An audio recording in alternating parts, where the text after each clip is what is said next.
So, you know, at 4 o'clock in the morning, you'd get up and you'd go milk and clean up and go have breakfast and then go to school. And then at 4 o'clock in the afternoon, what would you do again? Go do the same thing. And how many days a week does that take place? Every day. Every day, 7 days a week. So cows have no sense of vacations or holidays. It's just keep doing it. So at the age of 18, I left, went to college in a small college in Missouri, which was a pretty big deal. And when I went to college, of course, in Arkansas, you can go to 3 or 4 years of school and become president, which that's what we have. Arkansas is our little battle state down there. So anyway, but when I got out, I wanted to be a teacher. I went to college and I ended up with a history sociology, being a secondary education degree in teaching. And when I got out of college in 1973, I found out that you could not make any money as a teacher. And I always laugh. How many people remember your high school yearbook? How many people remember your yearbook? Well, when I grew up in a small farming community, so I had 23 people in my graduating high school class, to give you a sense of size. All right, so small group. And our English teacher was also the person that oversaw our yearbook publication. And so she had us, our senior year, we all passed our yearbook around and everybody wrote goofy things in it, but she had us all on one page underneath our picture write down what our dream was. So at some point in your life, you hope to do what? And I laughed because I put down there, at some point in my life, I hope to be able to make $15,000 a year. Now, how many people are still hoping? Maybe. And so well, it's there. The potential's there. And so when I got out of college, I found out that you could barely make $15,000 a year as a teacher back then. And I had a lot of people tell me I should get into sales because they say, Bob, you have a gift that God has handed out to just a rare few people. How many people know what gift I speak of? Yeah. How many people have that gift? How many people in here has ever talked yourself into and back out of a sale in the exact same presentation? Anybody done that? Okay. Now, if you get Equipment Dealer Magazine, then the last 9 months, I've been writing a whole series on selling because I find that most dealers have never been taught how to sell things. And the number one thing to learn in selling is to do what? Shut up. I tell you, just shut up and the sale will probably happen for you. So anyway, so I got into sales. I ended up going to work for a company out of Italy called Olivetti. Has anybody ever heard of Olivetti before? Well, Olivetti was a big office machine company based out of Italy. And in 1973, when I graduated from college, they had created a product that would revolutionize the business world. How many people in here remember typing class when you were in high school? How many people remember the old Underwood, the Royal, the Remington, the Corona that you typed a feverish 15 words a minute on? Well, prior to liquid paper whiteout and correction tape, if you made a mistake in typing, how did you get rid of it? Well, if you're like me, I pulled it out of the platen and started over. Or, remember we had the old hard rubber erasers. Remember those old erasers? Like there was one that looked like a stick with a broom on the end of it. You'd erase it. Basically, you tore the fiber out of the paper. Or we had the disc shape one, but that was the technology. So in 1973, Olivetti created this machine. And basically, it was a correcting typewriter. And so if you made a mistake, you could catch it, and then you hit a little X key, and you could backspace to where you made the mistake at, and then a little ribbon would come up, and you could type the wrong letter that you typed. It would stay there, then you could type the right letter back on top of it, then you could space back where you left off. That was the technology back in 1973. Nobody else had that. It sold for $1,800 in 1973, which was about half the price of a Ford Mustang. Give you a sense of cost, okay? And they picked me and 4 other guys to go across the United States and evangelize this new product. Now, I tell people, the thing I remember most about Olivetti, it was their training program, because I went through sales training and training probably like a lot of you have gone through training as dealers.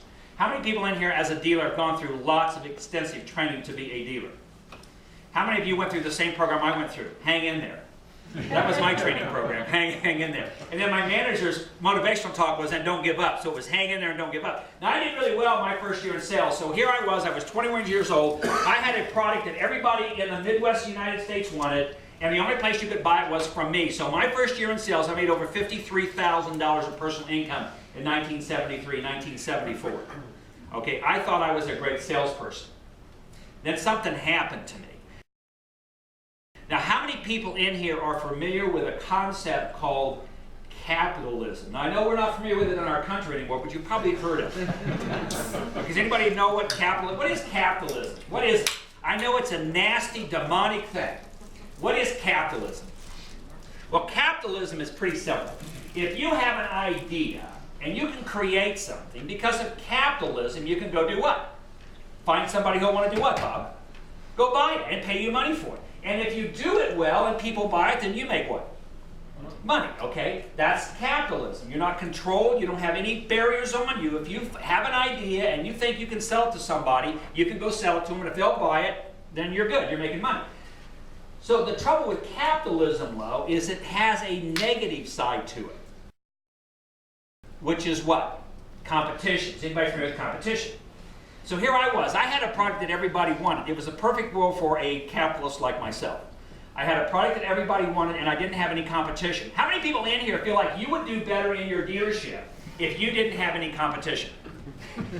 Well, that was my world as a salesperson. My first 18 months in sales, I had a product that everybody wanted, and the only place you could buy it was from me, and I didn't have any competition. How many people get in here, if you were the only place by law in your state that could sell a mower, how many people feel like you would do better? Some of you would still discount it. I understand that. I don't know why, but you just would. Right? Or you would give away pickup and delivery for free. I don't know why, but you would. But anyway, so that was my deal. So that's capitalism. So then what comes along with capitalism is always competition. Now what is competition? Well, if Bob is doing something and making a lot of money at it, and I see it, says, well, gosh, Bob is making a lot of money doing this. If I could make something like what Bob is doing and maybe make it a little better or a little different, I could do what? Take some of whose money? Bob's money. That's what competition is. So that's what happened to me. So here I was. I had the greatest game in the world going on. I mean, I was 21 years old. I was making over $50,000 a year. Women thought I was hot. Okay, that was my life at that point. I had a great thing going on for me. Then because of competition, what happened? Well, my competitor was, you may or may not have ever heard of it before, but there was a small company in the United States that started making correcting typewriters. Anybody ever heard of a company called IBM? Okay, so that's who all of a sudden, here I was working for a company that nobody ever heard of, but it didn't matter because I had a product that you wanted. But all of a sudden, IBM came in with what they called a correcting selectric typewriter, which would do what our typewriter would do, except they had a brand name that everybody recognized. Now, I tell people, when I was growing up in the 60s and 70s, IBM wasn't known by IBM. They were such a big, powerful company, they were called Big Blue. That was their nickname. And if you're younger, you think of IBM today, you don't know what IBM used to be. IBM used to be what Google, Apple, and Microsoft is today. That was the kind of power and size that they had. All right, so just give you a sense of it. They had a 22-month training program. If you were a new salesperson with IBM, you went through 22 months of training before you ever got to touch an IBM customer on your own. Wes, my training program was what? Hang in there. I was screwed. So I tell people, so all of a sudden I went from where? Making a lot of what? Money. Down to making nothing. Now my problem was, I was like you. How many people's ever had a couple of good years in your business and bought the truck or bought this or bought that? And all of a sudden the business turned around on you, and now you got these payments to make, but you're not having the kind of income that's come in before. Well, that's what happened to me. So I tell people I was going to get out of sales, but I couldn't get out of sales because I had borrowed enough money where I needed to make what kind of money? A lot. Now, it was the greatest thing that happened to me because it forced me to stay in the business. And I've been selling since 1973, and I love to sell. I started my company 27 years ago as a sales training company. That's what I did. And I still do a lot of sales training today. We're not here to talk about sales, but I want to give you an idea of where I came from and how we got to here. So I started a training company 27 years ago. About 18 years, and I focused and specialized in training experienced salespeople. That was my specialty. All right, so about 18 years ago, I was approached by John Deere Construction Equipment. And John Deere Construction Equipment asked me to put together a national sales team for them. They wanted to have me go around the country and find 5 guys in North America that were the best of the best salespeople that dealers had.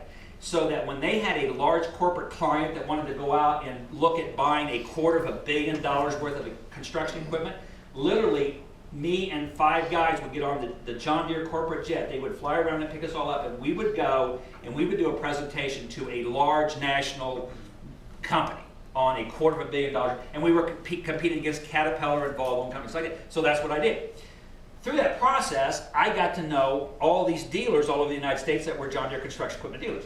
And as they got to know me, they knew I was a sales training company. We did customer service training and things like this. So they would say, hey, can you help me with this? Can you help me with that? Now I was a sales guy, and so anytime a customer asks you if you can do something and there looks like there's money involved in it, what will you tend to say? Sure, we can do that. So and that's what I did. And I told me, so we'd figure out how to do it, right? That's what sales guys do. And so we would go out and they did this. Well, finally up in Toronto, Canada, I had a dealer up there said, hey, I've got problems in my shop. do you know anything about a service department? I was born and raised on a farm. My family all still farms. I know how to work on equipment. I'm a pretty handy technician myself. And I said, no, I don't. I said, as much as I'd like to say yes, I don't have a clue about how to take a shop, a for-profit shop, and make it work. Because it's very different just to have a shop and to have a for-profit shop. Would you agree? I've got a lot of rental houses right now that are turning their rental shops into for-profit shops. And the biggest challenge I have is with technicians that's never actually had to work on anything where there's a time requirement for it. It's a whole other world, right? And so I said, no, I don't. But I said, I got a guy I go to church with that is retired from a General Motors dealership in Kansas City. He had 20-plus techs and body shop guys. I said, I know him and his wife well, and his wife is ready for him to get out of the house. So I said, if he'll come with me, right? I don't know anything about a shop, but here's a guy that's ran a shop all of his life in a parts and body. I said, he could probably help you out. And so I talked to him, and he said, yeah, I'd love to do it. And his wife was excited, and so he and I went to Toronto. I didn't go to Toronto as an expert in the service department. I said, I'm going to come up, and I'm just going to be your gopher, your grunt. I want to learn. I just want to learn. And so we went up there, and we spent 2 weeks, and in 2 weeks, he had this guy's shop turned around. And it wasn't long before we got another call, and he had a friend over in Calgary, and then we went up there and did Calgary, and then we went over to British Columbia, then we ended up over in Montreal. So for about a period of 9 months, we were doing shops all over Canada. About 9 months into it, he goes, I hate travel. Right? But I was with him on every shop, and so I'm going, okay, right? If you want to travel, let me know, but go home. I converted my whole business because I'm going like, there's this incredible demand out there in the construction equipment world for people to help these guys with their shops, because I found out by accident through a dealer in Toronto that in most dealerships, the service department was, and pardon my language, the black hole of hell. Right? It wasn't profitable. People weren't making money in it, and they'd given up on it. And so we really converted our whole business at that point. I changed our whole business over to working in service departments, and then we ended up moving into parts, because when you work in service, what's naturally a part of a service department? Parts department, and then we moved on into whole goods. So that's 17, 18 years ago. That's how I got into this business. I was working with John Deere Construction Equipment. We kept expanding that out. The guy that I worked with John Deere ended up going to New Holland Tractors, New Holland Ag. He called me up and he said, hey, I know you've been working over there. Do you think what you will work in an ag dealership? And of course, I'm a sales guy, so what did I say, Wes? Yes. Sure, it'll work. Not a problem. And so that's what we started doing. So we started working with New Holland dealers across the country in their shops and their parts department. Well, about 9 years ago, I was doing a program for, very similar to this big program, all their dealers were out in Las Vegas, and I was doing a program for service and parts managers for New Holland. A big regional meeting they had out there, and a guy by the name of Mike Hoffman, who's now the president of Toro. He was the vice president of sales for him at that time, and at that time, Toro was making mowers for New Holland. So New Holland had lawn mowers, and they were being made by Toro, and they were just painted blue and branded under New Holland. So he was out at the meeting out there talking, and he heard me speaking, and he came up to me and he says, hey, do you think this would work in outdoor power equipment dealers? And of course I said, what? Sure. Oh Lord, was I wrong. So I tell people again, so about 9 years ago, 8 or 9 years ago, we started working in outdoor power, and we started working with Toro.